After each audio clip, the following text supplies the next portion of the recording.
In Rome, every stone breathes with stories. Empires that rose, emperors assassinated, saints martyred, popes crowned and buried. In June of 1983, a story began here that has still not ended. A story that began not in marble palaces or ancient ruins, but in the simple rhythm of a young girl walking home from a flute lesson. Her name was Emanuela Orlandi. She was 15 years old, bright yet shy, born into one of the few families who lived inside the Vatican's guarded walls. On the evening of June 22nd, she left her class at the Pontifical Institute of Sacred Music, stopped at a payphone to call her sister, mentioned with excitement a strange encounter. A woman had offered her a summer job passing out Avon Cosmetics brochures, and then she stepped back into the crowded Roman streets. She never came home. She vanished without a trace in the very shadow of St. Peter's Basilica, and her disappearance opened a door into some of the most unsettling mysteries of the late 20th century. Terrorism and Cold War conspiracies, mafia violence, Vatican banking scandals, clerical corruption, empty tombs, unending silence. Even 40 years later, the Vatican girl, as she became known, remains a question Rome cannot answer. Her story is not just about a missing teenager. It is about what happens when innocence collides with secrecy, about how powerful institutions handle truth, about how silence itself can be a kind of crime. Was Emanuela kidnapped by extremists demanding the release of Mehmet Ali Agca, the Turkish gunman who nearly assassinated Pope John Paul II? Was she taken by Rome's feared Bandadella Magliana mafia to blackmail the Vatican over millions lost in financial scandal? Was she silenced by insiders who feared her knowledge of secrets too shameful to admit? Or was she erased by some other force we have not yet guessed? Each theory contains scandal, each theory carries accusation, and each theory remains possible because the Vatican, the very state that claimed her as its citizen, has never released the full truth. And before we journey together through this hour of conspiracies, accusations, and long-held whispers, before we walk through cemeteries with missing bones, mafia tombs beneath basilicas, and a 40-year family fight against silence, I want you to do something. Right now, hit subscribe so these stories reach you every week, stories where history and mystery collide. Like this video so the power of Emanuela's story spreads farther, so more people know that she cannot be forgotten. Share this with someone who loves finding truth in the shadows. And most of all, join the conversation, comment below with your theory. Was it terrorism, the mafia, corruption inside the very heart of the Vatican? Add your voice, because if history has proven anything, it is that silence protects the powerful, but discussion, memory, insists on truth. Emanuela's life before June 22nd was quiet and quintessentially Roman in its texture. She grew up inside Vatican City, the smallest sovereign state in the world, home to less than 1,000 citizens.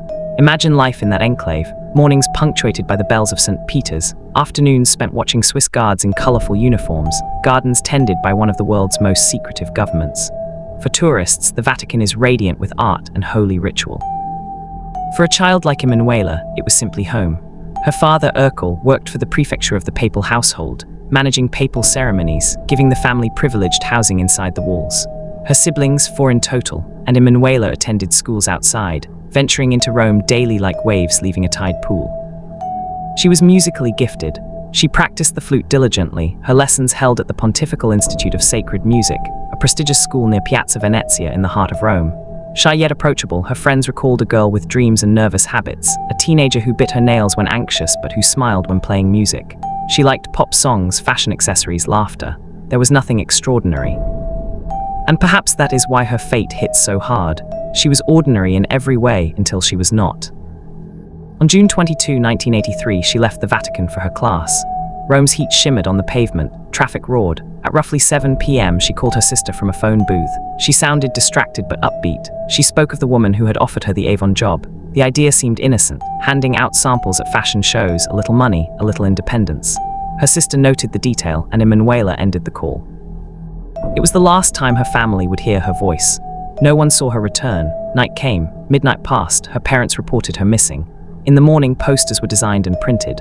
By Thursday, Vatican and Italian police were notified, yet from the very beginning, hesitation colored action. Who had jurisdiction? The Vatican Gendarmerie, Italian police. She was a Vatican citizen. She disappeared in Rome. Bureaucracy slowed what should have been frantic.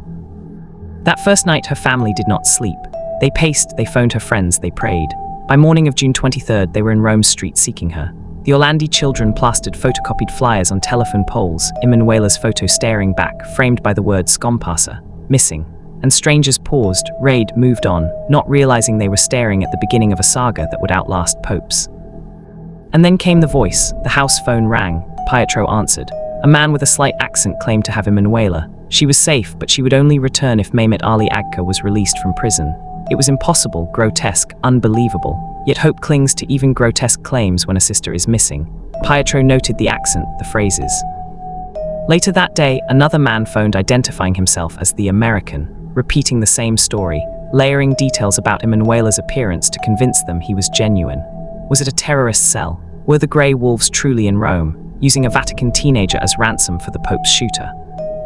Newspapers seized it. Headlines screamed, Vatican girl kidnapped by Agca allies. Rome buzzed with rumor. Italian police tried to trace calls, but the more they hunted, the more incoherent the voices became, some calm, some bumbling. Each repeated the same demand, free Agca, release Emanuela, but none produced proof of life, and Agca himself, from Rebibbia prison, added to the circus.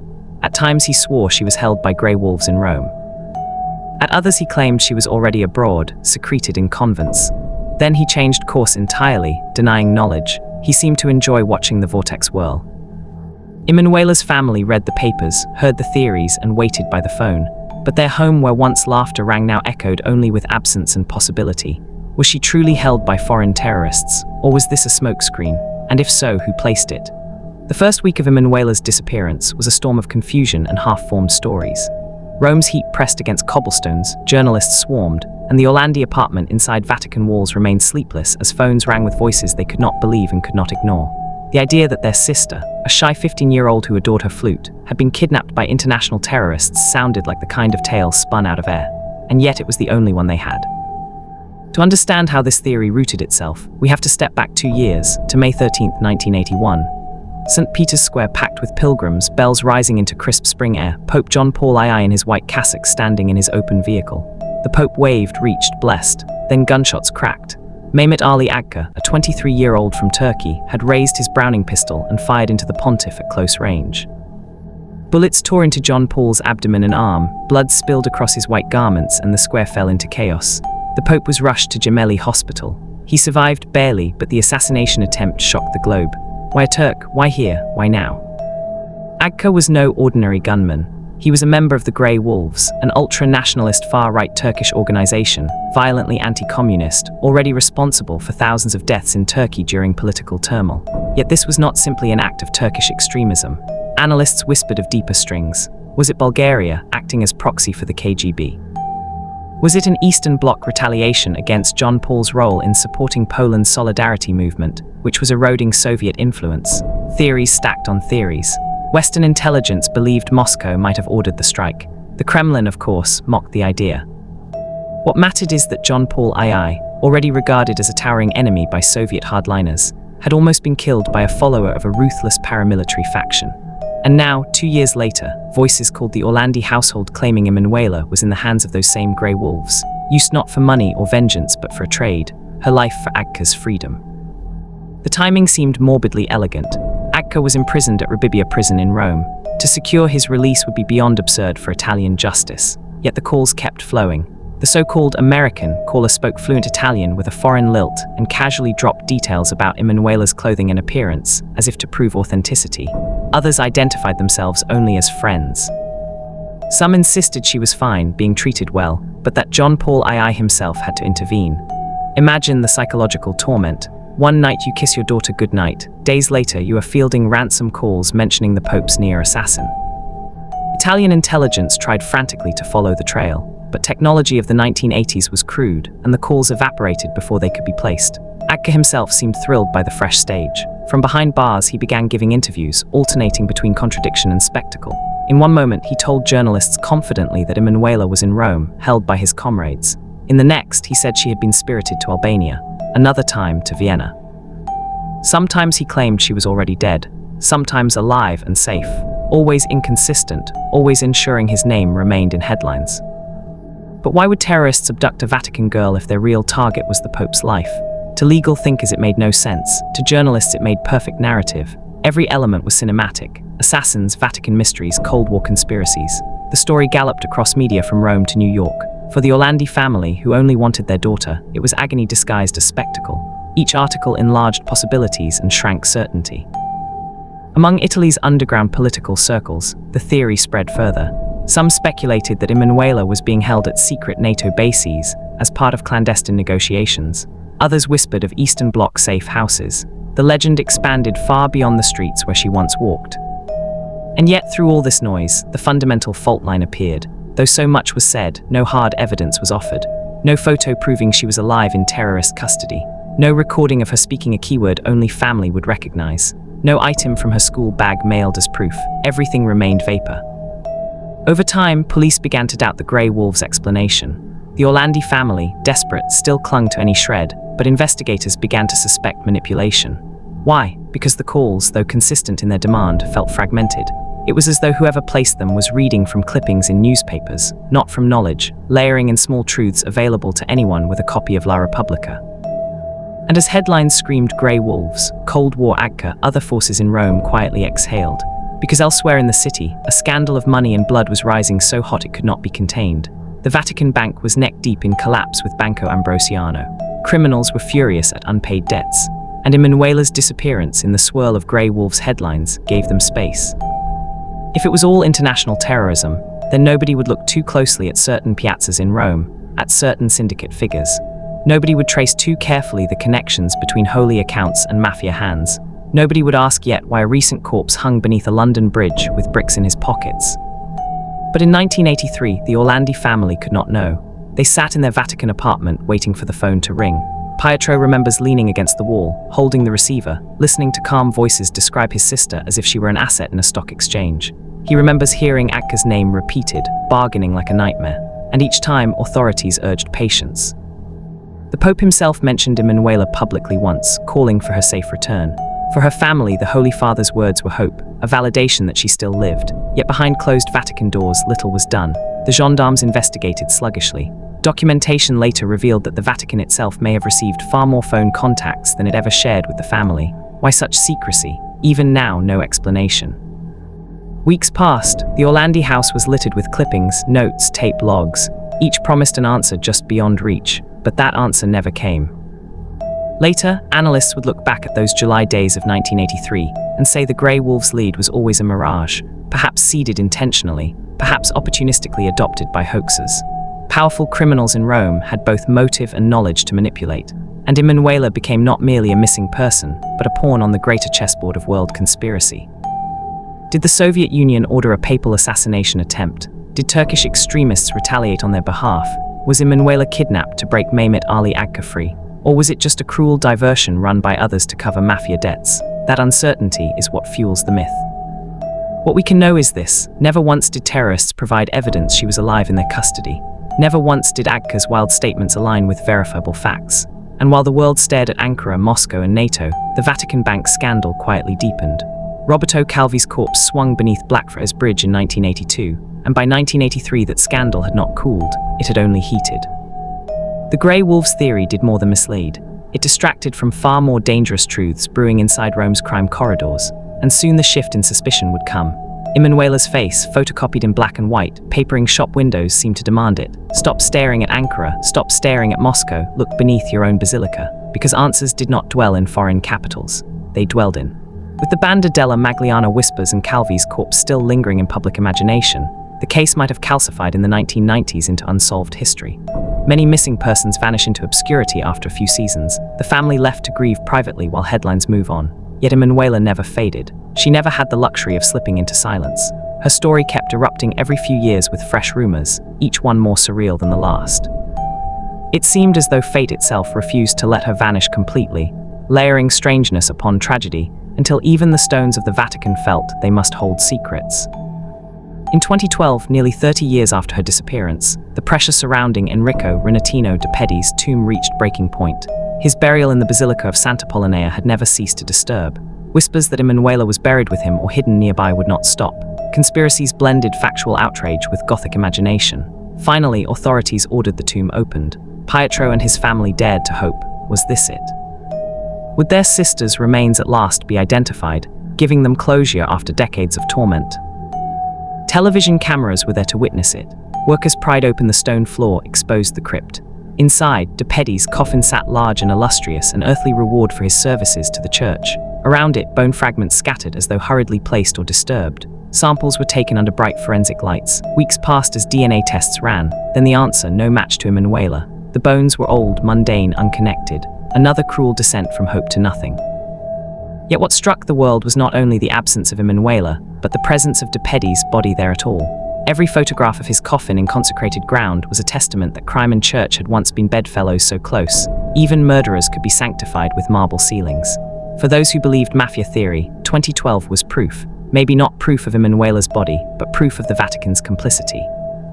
But stranger revelations lay ahead. In 2019, a letter arrived at the Orlandi home. Anonymous, tantalizing, it read, "If you want to find Emanuela, search where the angel points." The cryptic clue referred to the Teutonic cemetery inside the Vatican itself, a burial ground used for centuries by the Church's German order, nestled just behind St. Peter's. While newspapers in the summer of 1983 splashed the grey wolves across front pages, beneath the surface another story, messier and dirtier, was gnawing at the credibility of the Vatican itself. A story not of politics and ideology, but of money, greed, gangsters, secret lodges and murder. A story that, to many investigators, is the real reason a Vatican teenager disappeared and never came home. The year was 1982, just 1 year before Emanuela vanished.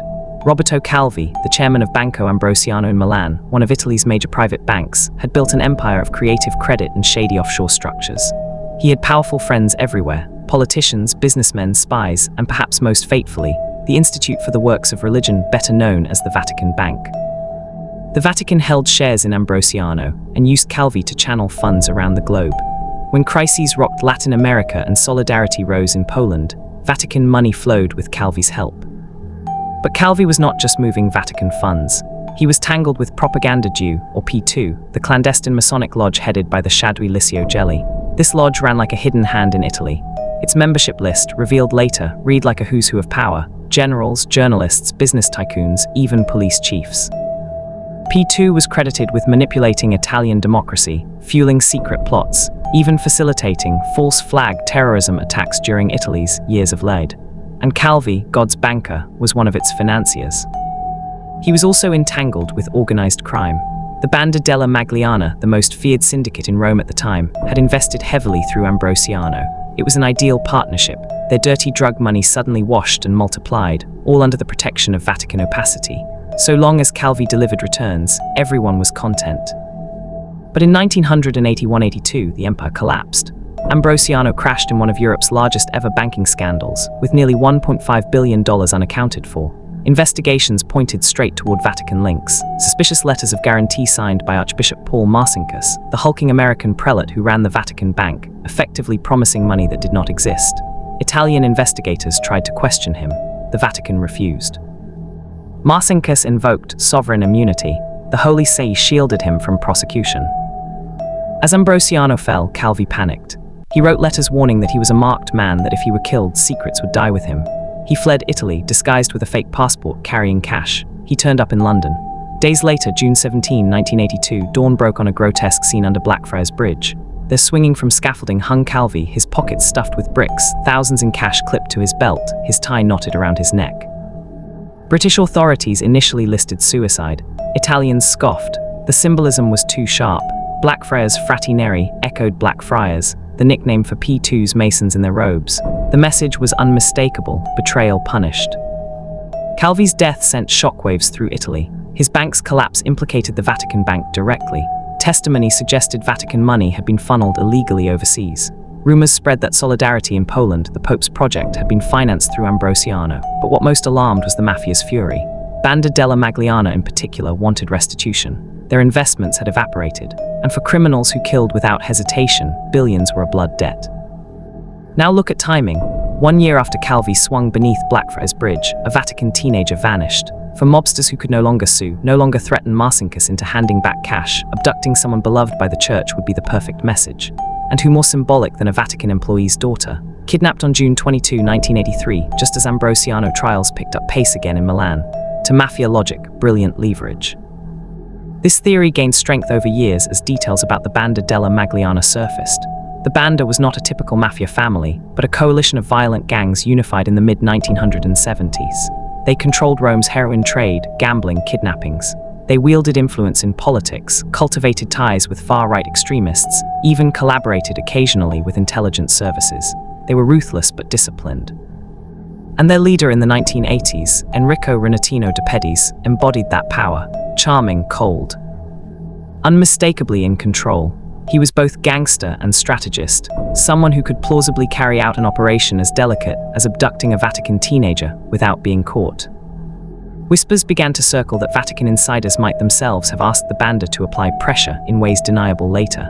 Was Emanuela seized by gangsters on their own initiative, or was she delivered as part of a covert arrangement? That ambiguity persists, but one point becomes clear. The Banda had motive, millions lost in Ambrosiano, and they had proximity, Emanuela's studded flute right in their backyard. Consider the chilling possibility that her ordinary conversation on June 22 about a job offer from a stranger with Avon Cosmetics was no coincidence.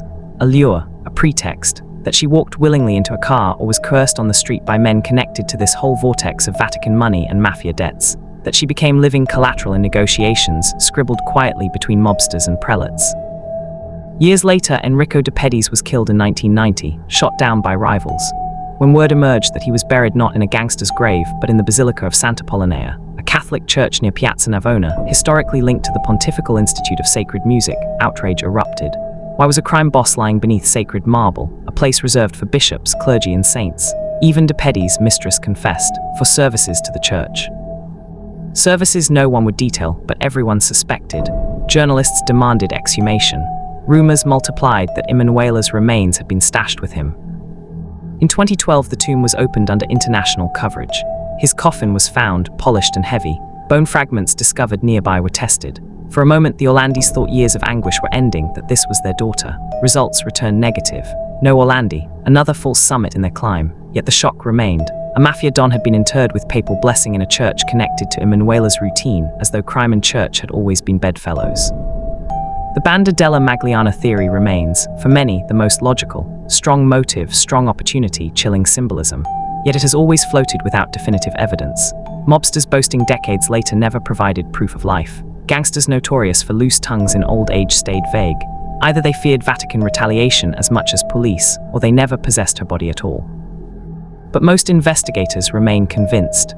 Emanuela's disappearance cannot be separated from the Ambrosiano scandal. She became leverage in debts between mafia and Vatican bankers, sealed with Calvi's corpse under a London bridge.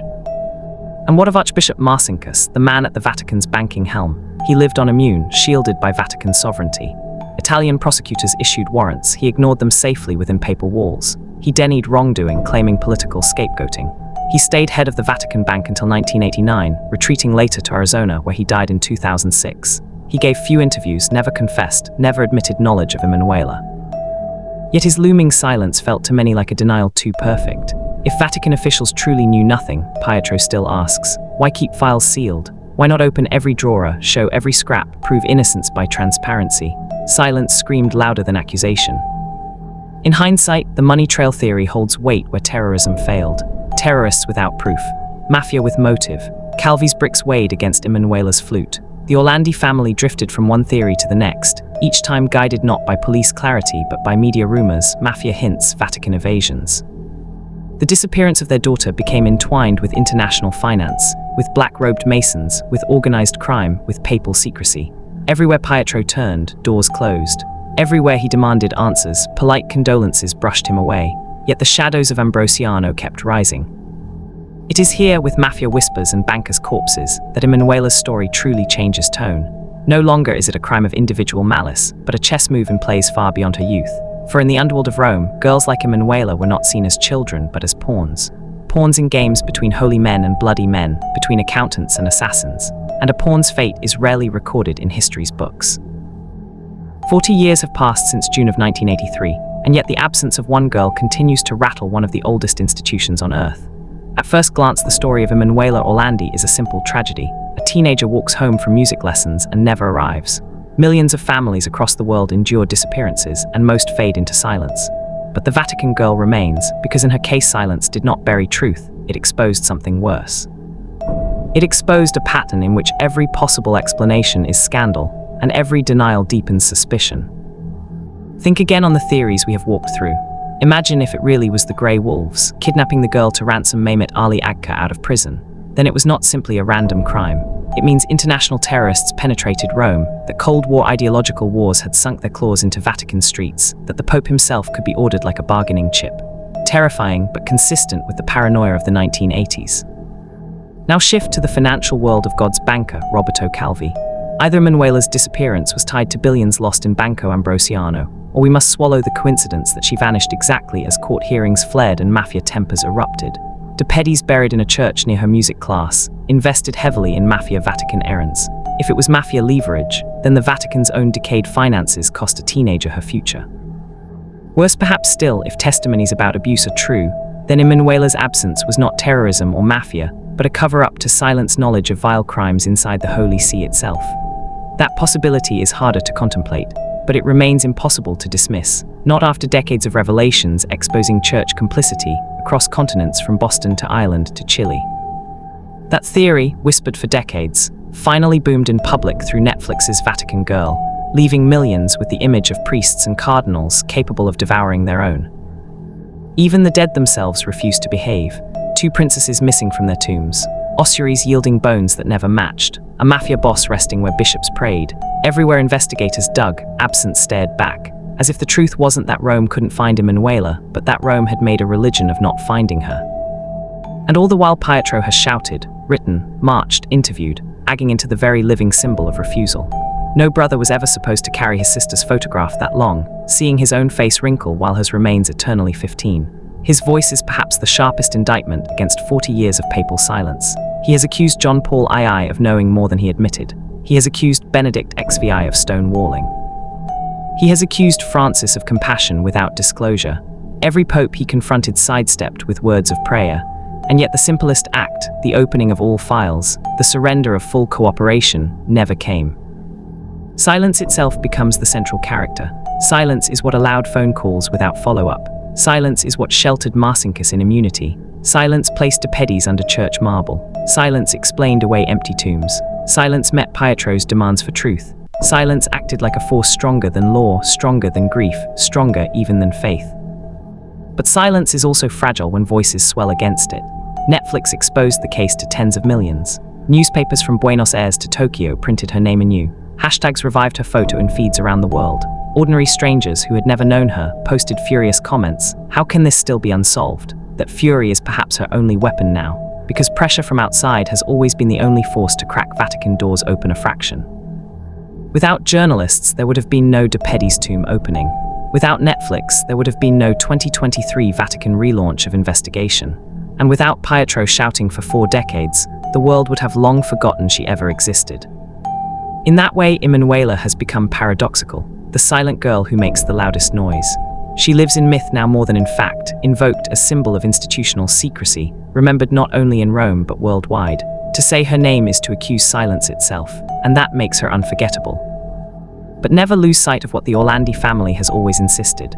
She was a person, not a symbol. A girl shyly biting her fingernails, a girl practicing her flute. She should have lived a normal life, grown older, perhaps played her music at family weddings, perhaps had children of her own. Instead, her ordinariness was stolen and turned into legend.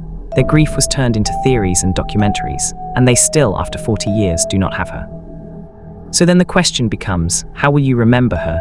As a missing poster, as another Netflix binge, as a set of conspiracy theories, or as a story of power humbled by a single girl who, in being silenced, taught the world to ask harder questions.